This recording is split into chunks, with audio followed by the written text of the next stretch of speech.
চাইনিজদের গ্রামে গিয়ে সাপ খেলাম নাকি আর অন্য কিছু খেলাম দেখতে হলে ফুল ভিডিও দেখুন। আসসালামু আলাইকুম, ব্যাক টু মাই চ্যানেল। শুরু করছি নতুন আরেকটি ব্লগ ভিডিও, চায়না ট্রাভেলিং। এই তো আমরা দুপুরবেলা খেয়ে দিয়ে একদম বের হয়ে পড়লাম হচ্ছে আপনার চাইনিজদের গ্রামের বাড়ি যাব। চাইনিজদের গ্রাম, চাইনিজ ব্রাদার বললো আসেন আমাদের উৎসব চলতেছে, আজকে তো বন্ধ, কোথাও আর ঘোরা যাবে না, আসেন আমাদের সাথে একসাথে গ্রামে যাই, আমাদের গ্রামটাও দেখবেন। এর জন্য ওনার বলাতে আমরা রাজি হয়ে গেলাম। তো যে কথা সেই কাজ, এই তো আমরা ফাইনালি চলে আসলাম গ্রামে। এসে প্রথমে মুরগিগুলো আমার চোখে পড়লো। বাড়ির পাশে দেখতেছি আমাদের বাংলাদেশি মধ্যে ছেড়ে দেওয়া হয়, কিন্তু এরা একটা নির্দিষ্ট এর মধ্যে এভাবে মুরগি লালন পালন করে, এই জন্য ওদের রাস্তাগুলো খুবই পরিষ্কার। আর পাশে ছিল একটু কমলার গাছ, ওদের কমলা গাছটাকে ফুলের গাছের মতো ইউজ করে সব জায়গায় দেখা যায় চায়নাতে। এই তো এরপরে পাশাপাশি হচ্ছে আমরা গ্রামটা ঘুরে দেখতেছিলাম। পাশে ঘরটা কিন্তু অনেকটা সুন্দর লেগেছে, একদম বলার মতো না, মনোমুগ্ধকর ঘরের দৃশ্যগুলো।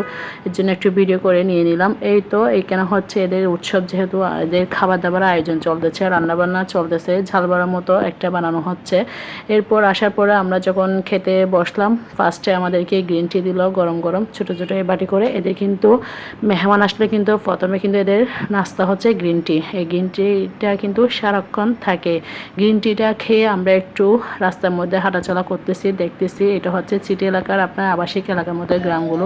হাজার এখানে কিন্তু অনেক অনেক বিল্ডিং থাকলে কিন্তু পরিবেশটা কিন্তু এত বেশি আবার ঘন না। এখানে আশেপাশে কিন্তু গাছগুছালা আছে, গ্রামের সিনটা আছে, মানে এদের যাতে ফ্রেশ অক্সিজেন পায় সেই ব্যবস্থা আছে। চাইনিজরা অনেক চিন্তা ভাবনা করে, এদের গ্রাম বলেন শহর বলেন এগুলো হচ্ছে আপনার গাছপালা একটু জায়গা থাকলে ওখানে গাছপালা রোপণ করে। এই তো দেখলাম আম গাছ, আম গাছে কলি এসেছে, অলরেডি আম ধরে গিয়েছে। এরপর দেখলাম হচ্ছে লেচু গাছ, লেচু গাছেও কিন্তু ফুল এসেছে, একটু একটু ছোটো ছোটো ধরছে, দেখা যাচ্ছে, সুন্দর লাগতেছিল, এর জন্য একটু ভিডিও করে নিয়ে নিলাম। এই তো পাশাপাশি হাঁটতেছিলাম, হেঁটে আশেপাশে একটু দেখতেছিলাম, রাস্তাগুলো একদম ফ্রেশ ছিল। ওই যে বললাম সিটি এলাকার হচ্ছে আবাসিক এলাকার মতো, হাঁটতে খুবই ভালো লাগতেছিল। এখানে কিন্তু রাস্তাঘাটে কিন্তু এলোমেলো নাই। এই তো পাশে দেখলাম হচ্ছে টক পাতা, আমাদের চট্টগ্রামে যেটা হর পাতা বলে, ওটা সেম টু সেম বাংলাদেশের মতোই। এই তো এরপরে হচ্ছে দেখলাম এগুলো হচ্ছে কি, আপনারা নাম বলে যাবেন অবশ্যই, আমি কি বলে জানি না, তবে বাংলাদেশে দেখছি। এখানে কিন্তু আবার মুরগিগুলো কিন্তু সবগুলো এরকম দেশি মুরগি, ওরা কিন্তু ব্রয়লার মুরগি খায় না, চায়না কোথাও কিন্তু আপনার ব্রয়লার মুরগি আমি দেখিনি, এরা কিন্তু এরকম পালিত মুরগিগুলো খায়। এরপরে যখন বসে থাকলাম, বাচ্চাদের কাণ্ড কারখানা একটু চোখে পড়লো, ওদেরকে হাই বেবি বললাম, কিন্তু ওরা ভয় পাচ্ছে। কিন্তু দেখি বাংলাদেশের বাচ্চা না, চাইনিজ বেবিরা কিন্তু মোবাইলে এডিক্টেড, শুধু বাংলাদেশের বাচ্চাদের বদনাম করে লাভ নয়। এরপর একটু ঘোরাফেরার পর একটু খিদেও লেগেছে, ওরা তখন হচ্ছে রেডিমেড ফ্রুটস এভাবে কাটিং করে কেটে নিয়ে এসেছে। এরপর টুথপিক দিয়ে আমরা সবাই খাচ্ছিলাম কাঁচা আম। বাংলাদেশে কিন্তু এখনো বের হয় না, এখানে কিন্তু কাঁচা আম বের হয়ে গিয়েছে। এই তো কাঁচা আম খাচ্ছিলাম, খুবই মিষ্টি ছিল। এটা কিন্তু কাঁচা হলেও ছিল আনারস, এখানে আরও ছিল বড়, আরও কয়েকটা আইটেম ছিল। এই তো সবাই একটু মজা করে খাচ্ছিলাম, কারণ খিদেও লেগেছে, অনেকটা ঘোরাফেরা করেছি, হাঁটাচলা করেছি আশেপাশের গ্রামগুলো। এই তো সবাই মিলে মোটামুটি এখন হচ্ছে ফ্রুট খাচ্ছি আর গল্প সল্প করতেছিলাম, এই আর কি। এখানে ছিল আরেকটা ফল, এটা কি ফল আমি জানি না, আমার মেয়ে খেয়ে ট্রাই করেছে, আমিও খেয়েছি। ওরা কিন্তু আমাদেরকে ইনস্টেড ওই গাছ থেকে, এই গাছটা থেকে আমাদেরকে নিয়ে দিয়েছে ধুয়ে, একদম মিষ্টি আছে জামের মতো। এটা কিন্তু বাংলাদেশেও দেখেছি, কিন্তু আমি এখন ফার্স্ট টাইম খেলাম, এত বেশি খারাপ না, অনেক বেশি টেস্টি ছিল। ফলটার নাম আপনারা বলে যাবেন, আমি কিন্তু জানি না। এই তো এরা হচ্ছে, এদের যেহেতু আজকে উৎসব আয়োজন চলতেছে, ওরা হচ্ছে রান্না বান্না করতেছে।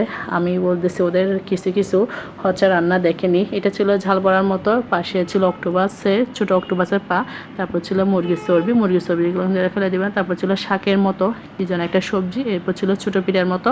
এগুলো সবগুলো ওরা হচ্ছে আজকে রান্না করবে আমাদের জন্য। কিন্তু এগুলো ছাড়া ওরা আরও অনেক আইটেম, কয়েকটা আইটেম ওরা রান্না করেছে, ওটা নিজেদের ঘরে রান্না করেছিল। এখানে কিন্তু ছোটোখাটো একটা তেরপালও দিয়েছে ওরা, ওদের মনে হয় 20-30 জন 50 জনের মতো মানুষ হবে, এরকম ওদের মিক্সিং একটা উৎসব চলতেছে, ছুটির দিন এখন। এই যে চিংড়ি মাছগুলো হচ্ছে গরম পানিতে সিদ্ধ করে নিচ্ছে, এগুলো সিদ্ধ করে নেওয়ার পর হচ্ছে আপনার সস মিক্স করে চুলে সস মিক্স করে খাবে। যদিও আমি খেয়েছিলাম, কিন্তু খাওয়ার সময় একটা খুব বাজে স্মেল ছিল, এটার জন্য আমি একটু করে খেয়ে পুরোটা শেষ করতে পারি না। এটা ছিল নুডলসের মতো। প্রথমে হচ্ছে আপনার সবজিগুলো একটু তেলের মধ্যে কষিয়ে নিয়ে তারপর হচ্ছে নুডলসগুলো দিয়ে এভাবে নেড়ে চেড়ে নিচ্ছিল।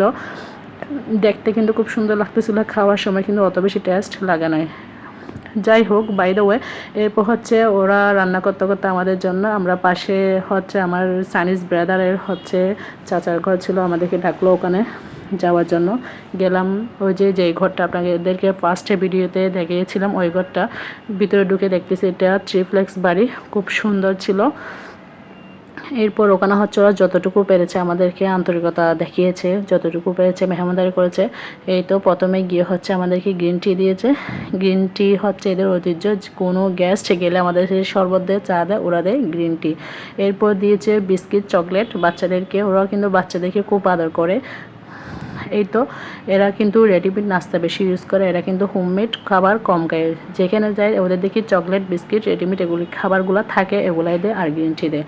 এদের গ্রিন টিটা হচ্ছে আপনার টেবিলে এভাবে ফিট করা থাকে, ওখানে ইলেকট্রিক হিটার আছে, ওখানে হচ্ছে ওরা অটোমেটিক লাইনটা দিয়ে রাখে। সারাক্ষণ কিন্তু অল্প অল্প এরকম ছোটো বাটি করে দেয়, অল্প অল্প খেতে থাকে, একটু শেষ হলে আবার আরেকটু দিবে। এইভাবে করে কিন্তু আপনি একবার শেষ করলে কিন্তু আপনাকে আবার দিয়ে দিবে, আপনার কিন্তু ভালো লাগবে না। মাঝে মাঝে চিন্তা করে হাইলা না খাইলে মনে হয় ভালো হতো, একবার শেষ করে ফেললে আবার কিন্তু বাটিটা ভর্তি করে দেয়। যাই হোক, ওদের বাড়ি মোটামুটি ঘোরা শেষ। এখন হচ্ছে আমরা চলে আসলাম খাবারের টেবিলে, প্রায় সন্ধ্যা হয়ে এসেছে। এখন হচ্ছে খাবার আয়োজন, আমরা ওদিকে ঘুরতে ঘুরতে রান্নাবান্না শেষ। ওরা এখানে ছিল রূপচাঁদা মাছের ফ্রাই, চিংড়ি মাছ ওই যেটা আপনার গরম পানি দিয়ে সিদ্ধ করছে, জুস ছিল, হালকা ভাত ছিল, যেহেতু আমরা বাঙালি ওরা ভাতটা রান্না করেছিল। ওদের ভাতটা কিন্তু একটু আঠালো, কিন্তু মুরগিটা ছিল অনেক লোভনীয়, কিন্তু খাইতে পারি না, একটা খুব বাজে স্মেল ছিল। রূপচাঁদা মাছটা ঠিকই ছিল, ওটা খেয়েছি, অনেক টেস্ট হয়েছে। যাই হোক, ওদের খাবার হচ্ছে ওদের খাবারের মতোই, কিন্তু যতটুকু পেরেছে খেয়েছি। ওই যে অনেকগুলো আইটেম ছিল, কিন্তু খেয়ে পেট ভরে না। পাশে ছিল চাইনিজ ভাবি। চাইনিজ ভাবি কিন্তু খাওয়ার মধ্যে খুব বিজি, উনি কিন্তু খাওয়ার মধ্যে স্মার্ট আছে। ভাইয়া আমাদেরকে কিন্তু আপ্যায়ন করতেছিল, উনি কিন্তু খাইতেই আছে। যাই হোক, সব মিলে কিন্তু আয়োজনটা খুব সুন্দর ছিল এবং যতটুকু পেরেছি খেয়েছি। কিন্তু এই পুঁইশাকের পাতাটা কিন্তু আমার খুবই প্রিয় ছিল। আজকের ভিডিওটি এ পর্যন্ত। ওদের যেহেতু উৎসব চলছে, চারিদিকে সন্ধ্যাবেলা কিন্তু বাজি ফোটানো হচ্ছে। কেমন লেগেছে অবশ্যই ভিডিওটা কেমন লেগেছে অবশ্যই কমেন্ট করে জানাবেন। আজকের মতো নেক্সট ভিডিও দেখা আমার জন্য। আল্লাহ হাফেজ।